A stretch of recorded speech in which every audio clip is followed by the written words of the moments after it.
Baik, Assalamualaikum warahmatullahi wabarakatuh. Kami dari kelompok Waalaikumsalam.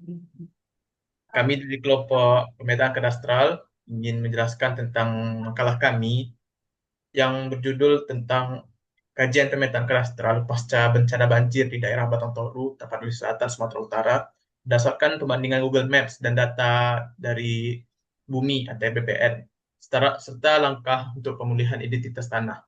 Baik, sebelumnya perkenalkan nama saya Rizky Lahi dengan NIM 24136048. Kenapa nama saya Muhammad Arif dengan NIM 24136069? Kami berdua ingin mempresentasikan hasil makalah yang telah kami buat tentang eh, pemulihan identitas tanah pasca banjir ini, khususnya di wilayah Batang Toru. Baik, bisa langsung saja kami mulai dari pembahasan pertama kami, dimulai dari teman kami, saya Arik. Pada Arik, persilahkan. Baiklah, di sini saya akan menjelaskan materi tentang latar belakangnya dahulu. Jadi, Batang Toru itu terletak di Kabupaten Tapanuli Selatan, Sumatera Utara. Kawasan ini memiliki karakter fisiografi kompleks, mulai dari lereng curam, aliran sungai berenergi tinggi, hingga permukiman yang berkembang mengikuti ruang yang tersedia di sepanjang dataran terbatas. Kondisi tersebut membuat kawasan ini memiliki tingkat kerentanan tinggi terhadap bencana hidrometeorologi maupun geologi seperti banjir bandang, longsor, hingga perubahan morfologi sungai. Keterbatasan citra satelit terbaru yang dapat diakses publik membuat masyarakat dan peneliti lebih mengandalkan foto lapangan dari media sosial serta platform pemetaan umum seperti Google Maps maupun Bumi ATR BPN. Melalui perbandingan visual kedua sumber tersebut, perubahan kondisi wilayah sebelum dan sesudah bencana dapat dianalisis secara dasar untuk memahami dampak yang terjadi. Lanjut ke rumusan masalahnya.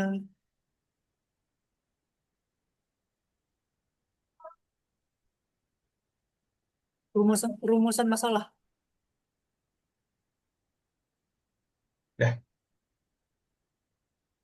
Baik, rumusan masalahnya eh, bagaimana kondisi lingkungan pemukiman wilayah Batang Toru sebelum terjadinya bencana berdasarkan citra Google Maps. Lalu bagaimana gambaran dampak bencana terhadap pemukiman, apa bentuk perubahannya, serta bagaimana negara mengatasi masalah untuk mengidentifikasi kembali kepemilikan bidang tanah pasca banjir.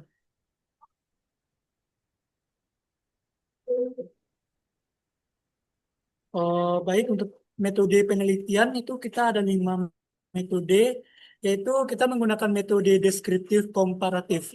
Yang pertama itu kita menggunakan pengumpulan data spasial, membunuh dan melakukan tangkapan layar, pengumpulan data visual lapangan, kita mengidentifikasi foto atau video bencana dan media sosial, serta perbandingan visual melakukan komparasi antara kondisi sebelum dan sesudah. Lalu interpretasi dampak, mengkaji bentuk, kerusakan, dan perubahan ruang berdasarkan hasil observasi visual tanpa memakai citra satelit.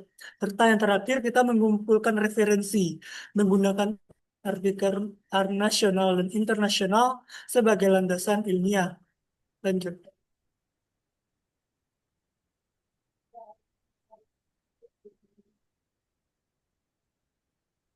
Dah.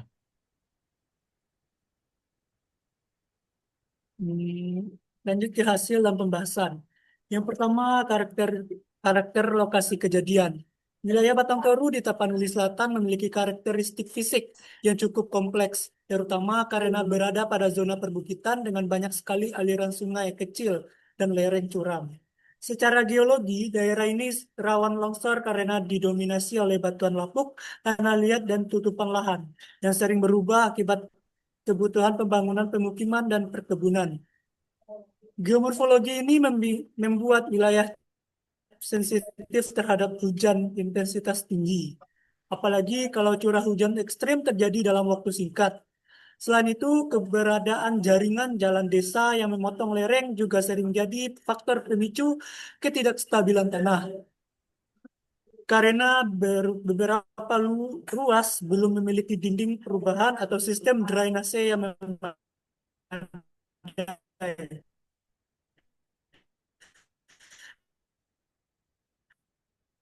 Dengan kata lain, di sisi wilayah ini didominasi oleh pemukiman penduduk yang menyebar mengikuti jalur jalur jalan dan lembah. Banyak rumah yang dibangun dengan kaki lereng, sehingga ketika terjadi hujan ekstrim, kestabilan area sekitar langsung menurun drastis.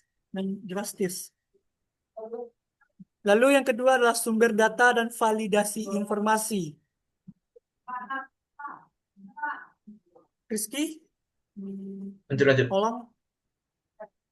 Dah, Mungkin belum. Ngelek. Oke, kita lanjutkan. Data utama yang dipakai dalam kajian ini berasal dari dua platform, yaitu Google Maps dan Google Satelit, atau Google Satelit dan Bumi ATR BPN. Sebagai perbandingan kondisi existing sebelum bencana dengan koordinat lokasi yang kami pilih yaitu 1 derajat 28 menit 38 detik 38,7 detik lintang utara sampai 99 derajat 04 menit 07,1 detik barat timur. bujur Keduanya memang timur. tidak menyediakan citra real time, tetapi masih cukup representasi buat melihat pola penggunaan lahan, struktur pemukiman, dan konteks geomorfologi secara visual. Lanjut kepada gambarnya, Rizky. Di sini kita melihat Batang Toru ya. Batang Toru sebelum banjir bandang. Di sini kita mengambil salah satu sampel yaitu sampel rumah warga. Lanjut ke bawahnya lagi.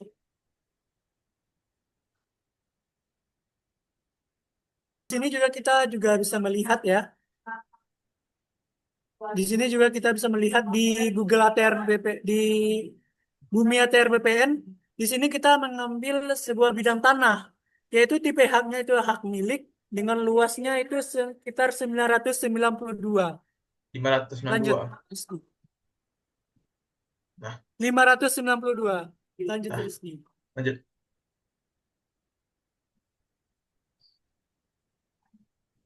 Data tambahan tentang dampak bencana ini lebih banyak mengandalkan unggahan media sosial warga, foto lapangan dari akun resmi pemerintah daerah, serta rangkuman informasi dari media nasional.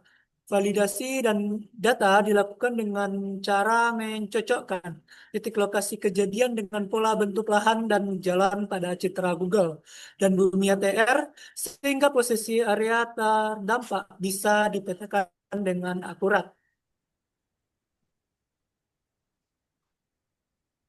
Ini adalah gambar setelah Galudu atau banjir bandang yang terjadi di Batang Toru, Tapanuli Selatan. Karena tidak adanya citra satelit terbaru pasca kejadian, analisis dilakukan melalui pendekatan triangulasi informasi, menggabungkan peta citra sebelum bencana, foto kerusakan yang beredar, serta deskripsi lokasi dari masyarakat. Pendekatan ini memang bukan yang paling ideal, tapi sangat umum dipakai ketika disaster event berlangsung sangat baru dan belum terdokumentasi penuh dengan oleh lembaga pemetaan. Lanjut, Rizky.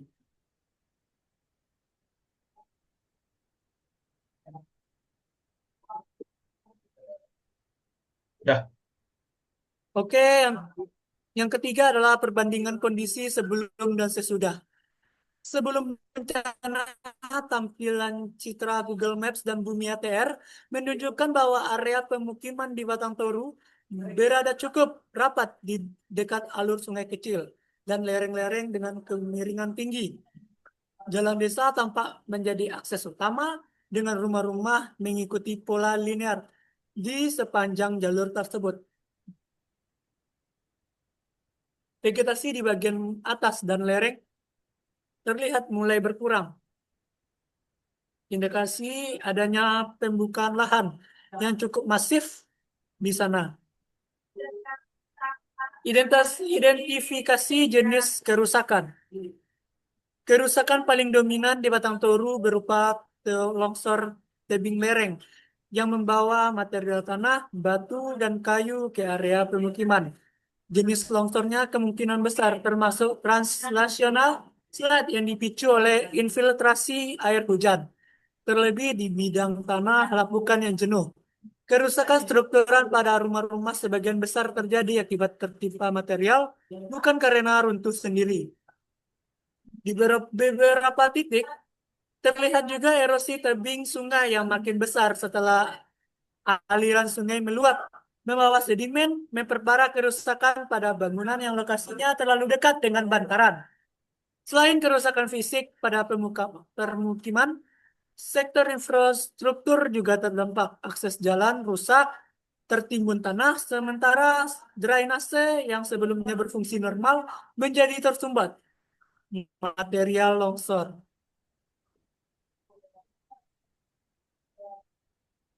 Lanjut, Rizky.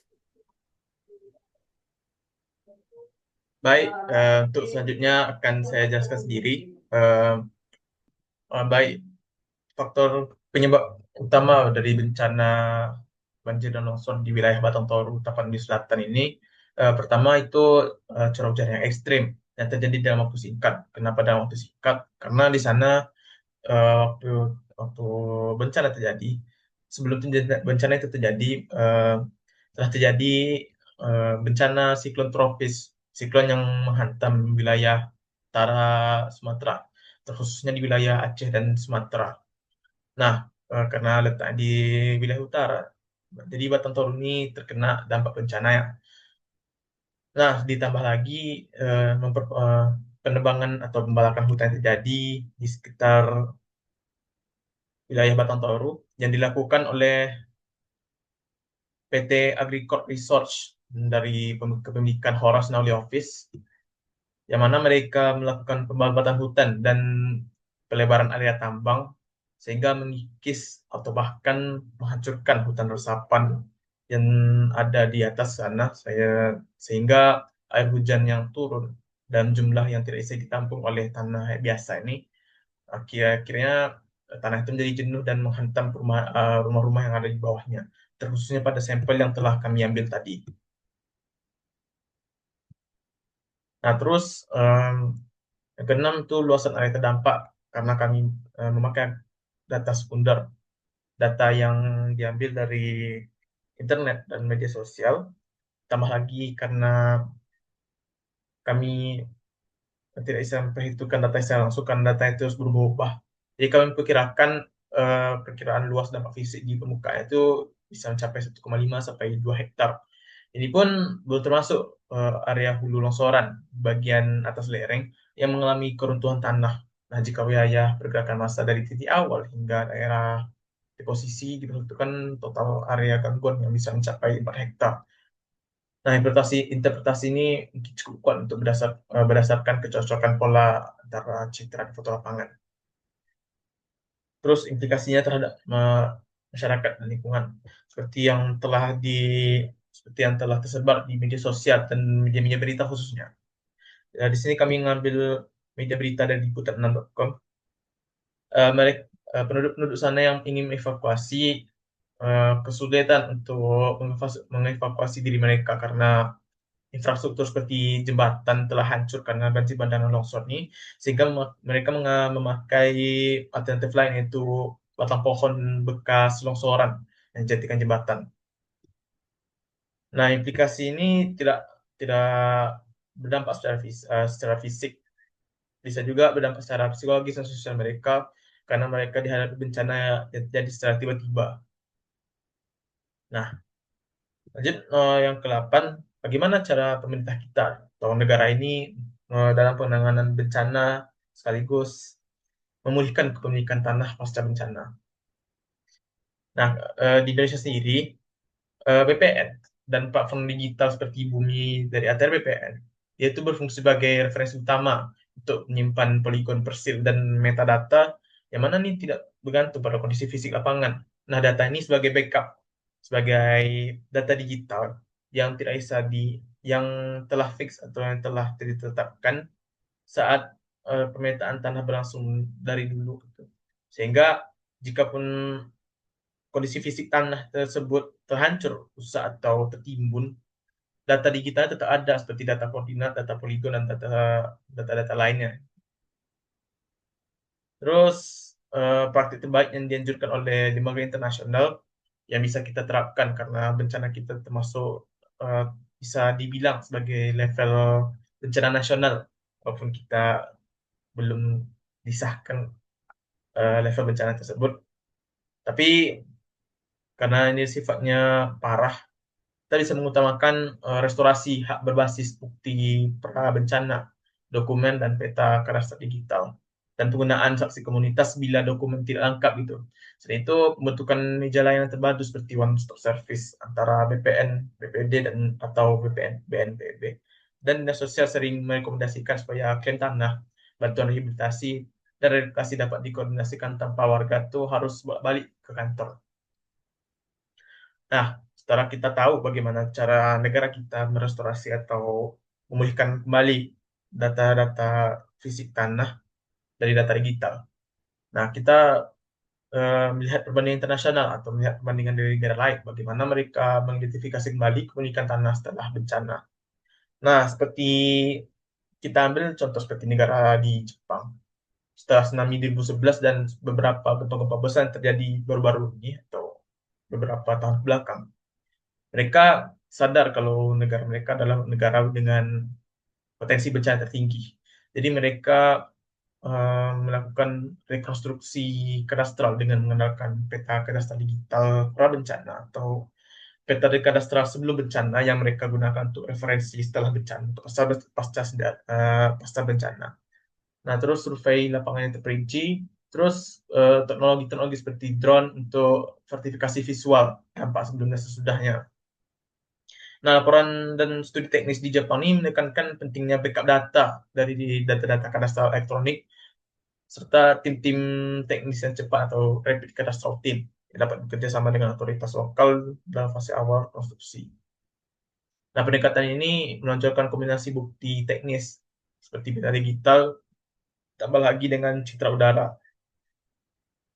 Di negara lain, mereka memakai metode-metode yang telah ditetapkan secara internasional seperti UN Habitat, United Nations Habitat, Broadband, dan USAID dengan merekomendasikan pendekatan berlapis mengutamakan bukti dokumen pra bencana memang jikalau tersedia. Bila tidak, mereka menggunakan community mapping atau komunitas pemetaan. Dan itu pun disertai dengan kesaksian kolektif gitu sebagai bukti-bukti tambahan agar data-data mereka tidak melenceng kemana-mana. Nah, di negara-negara yang tanah itu sering berubah seperti di Bangladesh dan di beberapa negara yang dimayoritasi oleh hasil sedimentasi.